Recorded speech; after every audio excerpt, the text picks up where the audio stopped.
Leeds টেস্টের প্রথম দিনটা ছিল শুধুই ভারতের, সব ডিপার্টমেন্টেই তারা স্বাগতিক ইংল্যান্ডকে টোটালি ডমিনেট করেছিল। এরপর দ্বিতীয় দিনের খেলার প্রথম ঘন্টাতেও ভারত তাদের ওই ডমিনেটিং নেচারটা ধরে রেখেছিল, মনে হচ্ছিল যেন প্রথম দিনের ওই ভালো রিদমটা তারা সেকেন্ড দিনেও ক্যারি করতে চলেছে।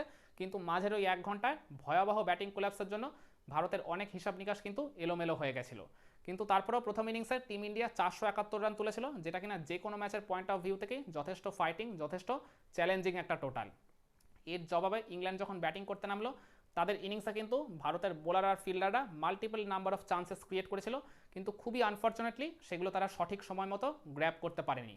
ওগুলো যদি তারা টাইম মতো ঠিকভাবে গ্র্যাব করতো বা চান্সগুলো কাজে লাগাতে পারতো, তাহলে দিন শেষে ইংল্যান্ড মানে যে রানটা তুলেছে বা যতগুলো উইকেট খুইয়েছে, মানে অত রানও উঠতো না, কিংবা তার থেকে আরও 2টা বা 3টা উইকেট তারা বেশি খোয়ালেও খোয়াতে পারতো।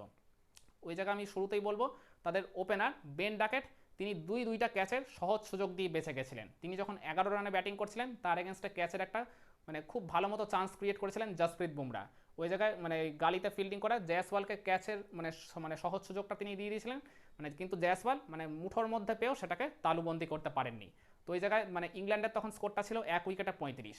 আর এরপর ওই মানে বেন ডাকেটিক মানে তার ঠিক 1 ওভার পরে ওই জাসপ্রীত বুমরার এগেনস্টে তিনি আবারও একটা ক্যাচের মানে সহজ সুযোগ দিয়ে দিয়েছিলেন। এবার ওই ব্যাকওয়ার্ড পয়েন্টে ফিল্ডিং করছিলেন রবীন্দ্র জাডেজা, মানে তার হাত থেকে কিন্তু একবারে সহজ চান্সটা পড়ে গেল। মানে যে জাডেজা এই মুহূর্তে বিশ্বের মানে one of the best fielder, তার হাত থেকে যখন ক্যাচ পড়ে যাচ্ছে, এটা কিন্তু অনেকেরই তখন বিশ্বাস হচ্ছিল না। কিন্তু তারপরেও ওই জায়গায় মানে বেন ডাকেটকে তিনি একটা বড় লাইফ দিয়ে দিয়েছিলেন।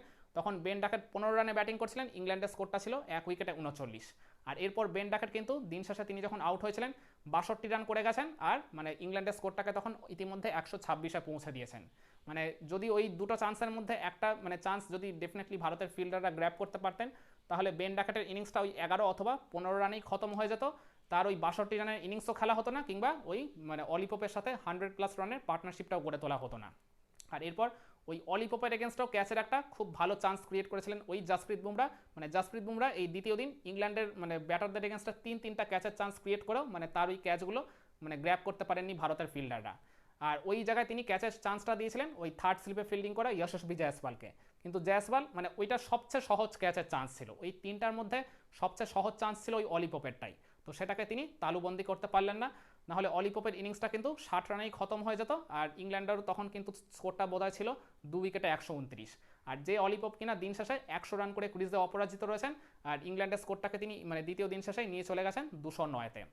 তো ডেফিনেটলি ওই জায়গা থেকে অলিপপকে যদি ফিরিয়ে দিতে পারতো ভারত, তাহলে এই ম্যাচে মানে সবচেয়ে কমফোর্টেবল পজিশনে কিন্তু এই মুহূর্তে টিম ইন্ডিয়াই থাকতো। আর এরপর আমি বলবো ইংল্যান্ডের ব্যাটারদের এগেনস্টে 2টা এলবিডব্লিউ আউটের চান্স ক্রিয়েট করেছিল ভারতের বোলাররা। কিন্তু এই জায়গায় আমি বলবো তারা কিছুটা দুর্ভাগ্যের শিকার হয়ে মানে ডিসিশনগুলো আলটিমেটলি টিম ইন্ডিয়ার ফেভারে আসেনি। অলি পোপের এগেনস্টে মোহাম্মদ সিরাজ মানে একটা এলবিডব্লিউর মানে জোরালো আবেদন করেছিলেন, মানে খালি চোখে দেখে মনে হচ্ছিল হয়তোবা আউট হতেও পারে, আম্পায়ার ওটাকে আউট দেননি। কিন্তু ভারতের তরফ থেকে ওটাকে রিভিউতে পাঠানো হয়, কিন্তু রিভিউতে দেখা গেল মানে একেবারে মানে ওই আম্পায়ার্স কলে বেঁচে গেছেন ওই জায়গায় অলিপপ, মানে স্টাম্প হিট করেছে কিন্তু আম্পায়ার যেহেতু আউট দেননি, আম্পায়ার্স কলে তিনি সার্ভাইভ করে গেলেন। যদি আম্পায়ার ওটাকে আউট দিতেন তাহলে কিন্তু ডেফিনেটলি অলিপপের ইনিংসটা ওইখানেই খতম হয়ে যেত। তখন তিনি সম্ভবত 34 রানে ব্যাটিং করছিলেন, ইংল্যান্ডের স্কোরটা ছিল 1 উইকেটে 72। তাহলে ভাবুন অলিপপের ইনিংসটা কত আগেই খতম হয়ে যেতে পারতো। আর এরপর জো রুট যখন ব্যক্তিগত 7 রানে ছিলেন, তার এগেনস্টে কিন্তু মোহাম্মদ সিরাজ এলবিডব্লিউর একটা খুব ভালো চান্স ক্রিয়েট করে ফেলেছিলেন। আম্পায়ার তো ওটাকে আউটও দিয়ে দিয়েছিলেন, ভারতের ফিল্ডাররা সেলিব্রেট করতেও শুরু করে দিয়েছিল। জো রুট স্বাভাবিকভাবেই ওটাকে রিভিউতে পাঠালেন, কিন্তু দেখা গেল মানে ওই মানে বল ওই জায়গায় লেগ স্টাম্প মিস করছে। তো আম্পায়ার্স কলে ওই জায়গায় আউট হওয়ার কোনো চান্স নেই, মানে এখানে তো বল স্টাম্পেই হিট করে নেই, তো যার ফলে জো রুট কিন্তু ওই জায়গায় সার্ভাইভ করে গেলেন। আর এরপর কিন্তু তিনি মানে 28 রান করে আউট হয়েছিলেন, আর ওই তার থেকেও বড় কথা অলিপপের সাথে 79 রানের একটা ভাইটাল পার্টনারশিপ করে দিয়ে গেছিলেন, যেটা কিন্তু পরবর্তীতে মানে দিন শেষে ভারতীয় দলের জন্য অনেক বড় একটা সেটব্যাক হয়ে গেছে। আর এরপর যখন অলিপপ ওই সম্ভবত 48 রানে ব্যাটিং করছিলেন, তার এগেনস্টে জসপ্রীত বুমরা ক্যাচের একটা খুব ভালো চান্স ক্রিয়েট করেছিলেন। মানে বুমরার ওই অলমোস্ট আনপ্লেয়েবল ডেলিভারিটা মানে কোনো রকম ক্লু খুঁজে না পেয়ে মানে ওই জায়গায় জাস্ট আর কি পুশ করে দিয়েছিলেন ওই অলিপপ লেগ সাইডে, কিন্তু মানে শর্ট মিড উইকেট কিংবা শর্ট লেগে কোনো ফিল্ডারই ছিল না। যদি ওই জায়গায় একটা আর কি ফিল্ডার থাকতো অন্তত শর্ট মিড উইকেটে কিংবা শর্ট লেগে, তাহলে ক্যাচটা কিন্তু মানে একদম অবশ্যম্ভাবী হয়ে যেতেই পারতো। অলিপপের ইনিংসটা ওই 48 রানে কিন্তু খতম হয়ে যেতেই পারতো। আর এরপর আমি বলবো একদম দিনের শেষ বেলায় মানে শেষ ওভারে জসপ্রীত বুমরা মানে আউট করেই দিয়েছিলেন হ্যারি ব্রুককে, তার উইকেটটাও মানে ভারতের পকেটে ঢুকে গেছিলো। কিন্তু মানে প্যাভিলিয়নের পথেও যখন হাঁটা দিয়ে দিয়েছিলেন হ্যারি ব্রুক, তখন আম্পায়াররা চেক করে দেখলেন ওটা নো বল ছিল। মানে ওই জায়গায় মানে সবচেয়ে ভালো আর কি আউটের চান্সটা মানে ইন্ডিয়া পেয়েও সেটাকে কিন্তু তারা ধরে রাখতে পারলো না ওই একটা নো বলের জন্য। মানে এর থেকে বড় দুর্ভাগ্যের বা হতাশার আর কিছু হতেই পারে না। এই হ্যারি ব্রুক এখনও নিজের রানের খাতা ওপেন করতে পারেননি, কিন্তু যদি আজ তিনি মানে একটা মোটামুটি কার্যকর ইনিংস খেলে দেন বা একটা দুইটা বড় পার্টনারশিপও গড়ে দিয়ে যান, তাহলে কিন্তু ওই নো বলটার জন্য কিন্তু পরবর্তীতে ভারতকে মানে চরম আক্ষেপে পোড়ালেও পোড়াতে পারে।